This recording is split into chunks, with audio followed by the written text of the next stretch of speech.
Olá, bom dia.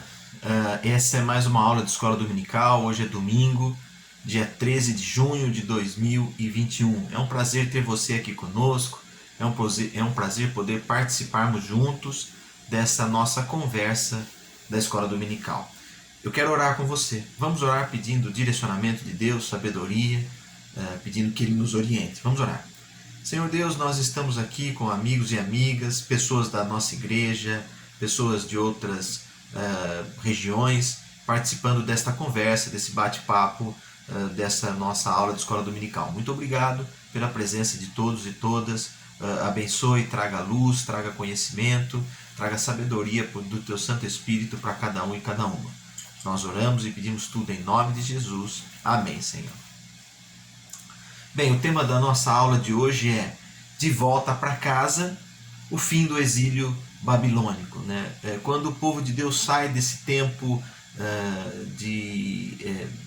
vivendo em outra cultura, outra religião, que não a dele, vivendo na Babilônia, e essa volta, como é esse retorno, como é essa reconstrução do povo de Deus.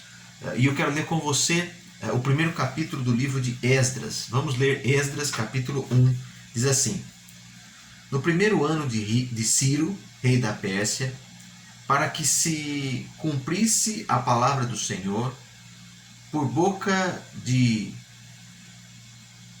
Jeremias, despertou o Senhor o espírito de Ciro, rei da Pérsia, o qual fez passar pregão por todo o seu reino, como também por escrito, dizendo: Assim diz Ciro, rei da Pérsia: O Senhor Deus dos exércitos me deu todos os reinos da terra. Me encarregou de lhe edificar uma casa em Jerusalém de Judá. Quem dentre vós é todo o seu povo, seja seu Deus com ele, e suba a Jerusalém de Judá, e edifique a casa do Senhor, Deus de Israel. Ele é Deus que habita em Israel. Todo aquele que restar em alguns lugares em que habita, os homens desse lugar o ajudarão com prata, ouro, bens e gado, afora as dádivas voluntárias para a casa de Deus, a qual está em Jerusalém. Então se levantaram as cabeças de famílias de Judá e de Benjamim, e os sacerdotes e os levitas, com todos aqueles cujo Espírito de Deus despertou para subirem a edificar a casa do Senhor, a qual está em Jerusalém. Todos os que habitavam nos arredores os ajudaram com objetos de prata, com ouro, bens, gado e coisas preciosas, afora tudo o que voluntariamente se deu. Também o rei Ciro tirou os utensílios da casa do Senhor, os quais Nabucodonosor tinha trazido de Jerusalém e que tinham posto na casa dos seus deuses.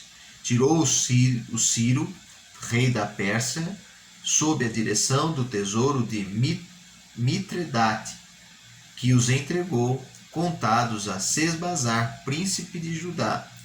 Eis o número deles: 30 bacias de ouro, 1000 bacias de prata, 29 facas, 30 taças de ouro, 410 taças de prata e outra espécie e 1000 outros objetos. Todos os utensílios de ouro e de prata foram 5.400.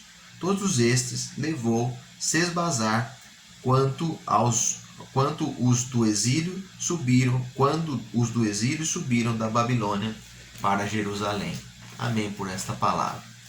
Bem, então a gente vê aqui em Esdras, no primeiro capítulo, que o Senhor usou o rei Ciro da Pérsia, para trazer de volta esse povo para casa, para reconstruir o templo, reconstruir as relações desse povo que eles tinham com eles mesmos e com o próprio Deus, a fim de que as coisas pudessem retornar ao lugar. Então é assim a vida do povo de Deus. Deus às vezes usa pessoas de outras culturas, outras religiões, para nos resgatar, para nos trazer de volta para aquilo da qual nós saímos.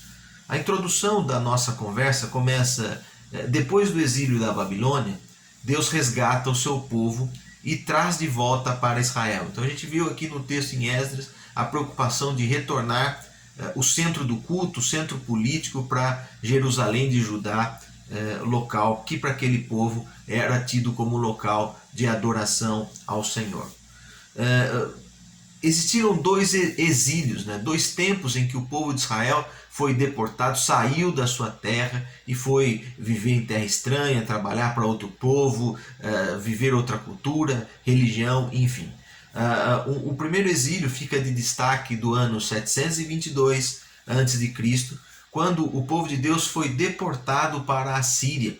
A população do reino do norte de Israel, ela foi deportada e passou a viver na Síria. Se você quiser, leia aí na sua Bíblia segundo livro dos Reis, no capítulo 17, esse foi o tempo do exílio na Síria. Depois, em 587 a.C., primeiro exílio 722 a.C., segundo agora 587 a.C., foi quando o povo foi deportado para a Babilônia. É esse contexto aqui, o povo está voltando da Babilônia. O reino do sul, né, foi todo deportado para a Babilônia. O rei Nabucodonosor, ele destruiu, rei da Babilônia, ele destruiu toda Jerusalém, né? Como nós lemos aqui no texto, pegando os utensílios do templo e colocando para a adoração, né, de outros deuses. Aquilo que o povo construiu para Deus de Israel, para Yahvé, agora o rei havia destruído e colocado para as religiões pagãs. O que significa deportação ou exílio? Vamos ter um conceito do que é sermos deportados. Já aconteceu na história do povo de Deus e acontece também conosco. Não era uma prisão, o exílio não é uma prisão, porém ele causa grande sofrimento na vida do povo. Os exilados, eles eram arrancados da sua terra natal, da sua terra de origem, das suas propriedades, dos seus trabalhos, e vão para um outro lugar que eles eram obrigados a irem. E nesse lugar, eles enfrentavam dificuldade para praticar a sua cultura, a sua religião. Eles não podiam exercer, por exemplo, a profissão da qual eles vieram, né, as funções que eles faziam na sua terra. E também eles tinham dificuldade, né, para adquirir as propriedades, eles não podiam ser donos das suas terras. Eles não gozavam do direito de um cidadão livre enquanto estivessem ali na terra de deportação, onde eles foram exilados. Então é mais ou menos assim que funciona esse exílio, né, como eles viveram. Qual foram os tempos de duração? Quanto tempo durou o exílio na Babilônia, né?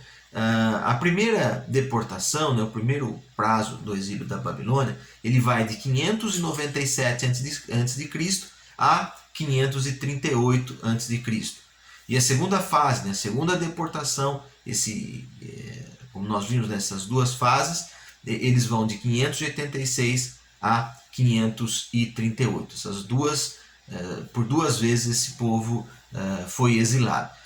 Somando aí, a gente tem cerca de 65 a 70 anos. Esse foi o tempo em que o povo viveu em terra estranha, e como nós vimos, né, eles foram arrancados da terra natal, das suas propriedades, eles tinham dificuldade de praticar a religião, eles não conseguiam exercer a sua profissão, eles tinham problema para comprar uma terra e eles não gozavam do direito de um cidadão livre. Cerca de 65 a 70 anos.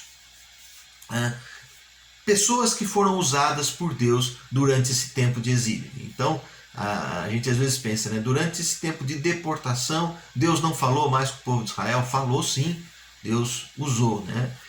Vamos citar alguns deles aqui. O povo, durante o tempo do exílio, ele foi confrontado por Ezequiel e Isaías, dois importantes profetas que foram usados por Deus no tempo do exílio. Jeremias também, ele anunciou o exílio e assistiu o povo espiritualmente no tempo em que eles estavam exilados. Então aqui nós temos, né, Deus usou homens e mulheres de fé para continuar anunciando a palavra, para serem instrumentos dele, mesmo enquanto o povo estava deportado ou exilado. Aqui, especificamente no livro de Esdras que nós lemos, Ciro, rei da Pérsia, ou rei dos persas, foi também usado por Deus, inclusive para restituir, né, para devolver o templo a Jerusalém, né, de Judá. O rei da Pérsia foi usado aqui. Outras pessoas que também foram usadas por Deus, outros profetas, por exemplo, Ageu, Zacarias, que foram pós-exílio, ajudaram na reconstrução de Jerusalém, ajudaram esse povo a se organizar. Outros nomes importantes usados por Deus para reconstruir, reorganizar o povo são Zorobabel, Esdras e Neemias. Homens de Deus que também colaboraram para a reconstrução desse povo. No tempo de exílio, apesar do sofrimento de você ser deportado, sair da sua terra natal, esse povo tirou lições. O que eles puderam aprender durante esse tempo entre 65 e 70 anos? Eles puderam repensar o relacionamento que eles tinham com Deus. O povo certamente foi influenciado pela idolatria. A infidelidade existia no povo de Israel. E durante esse tempo de exílio, eles puderam repensar essa forma, essa espiritualidade. Foi também um tempo de purificação, de expiação, um tempo em que o povo usou para reflexão, um tempo de renovação das esperanças. O tempo do exílio também foi um tempo de renovação das esperanças. Eu quero ler com você no Evangelho segundo São Mateus, capítulo 23. Mateus 23, capítulo 37, diz assim a palavra do Senhor.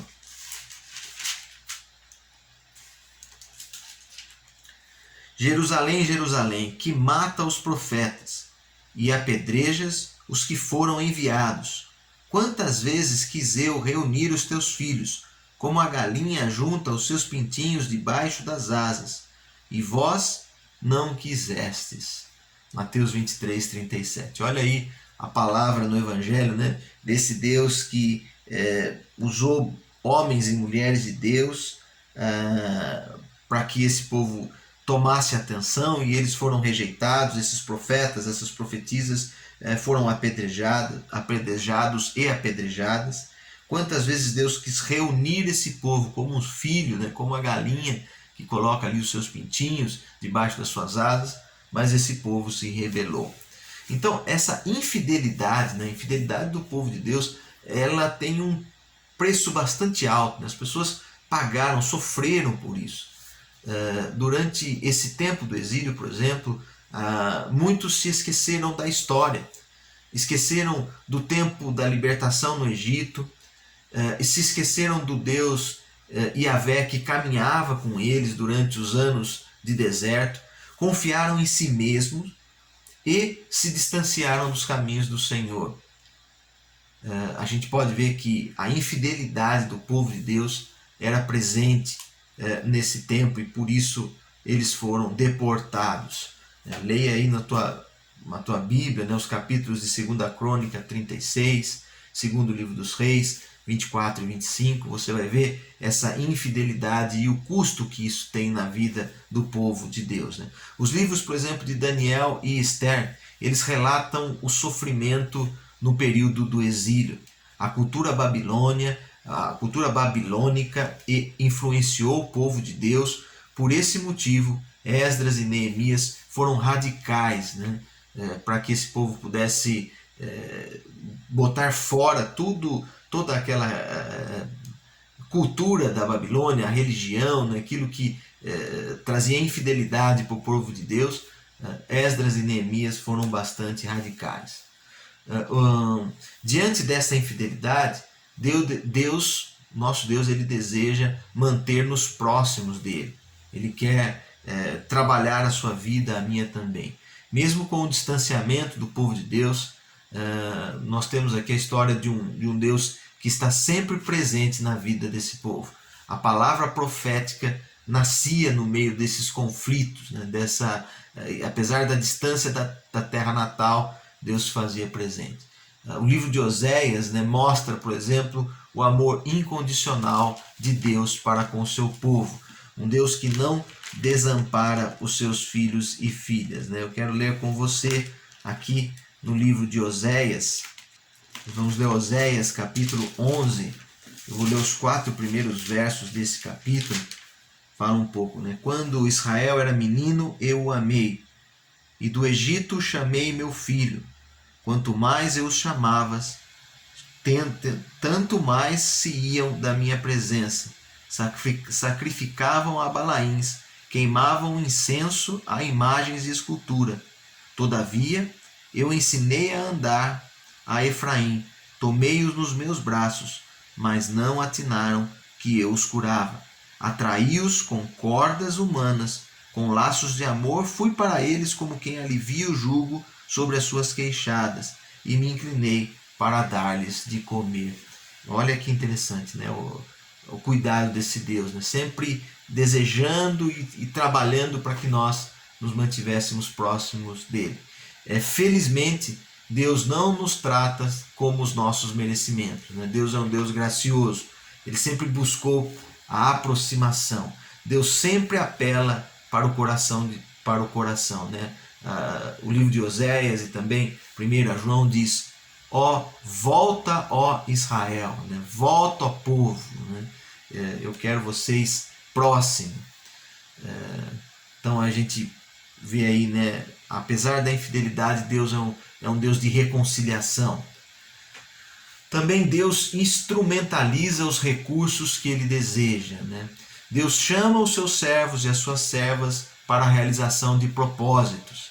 Assim como Ele chamou bons administradores como Zorobabel, Esdras e Neemias para orientar e reorganizar esse povo no retorno da terra prometida ou no retorno para Jerusalém, Ele também continua chamando você e eu para este relacionamento e para também desafiarmos o povo de Deus.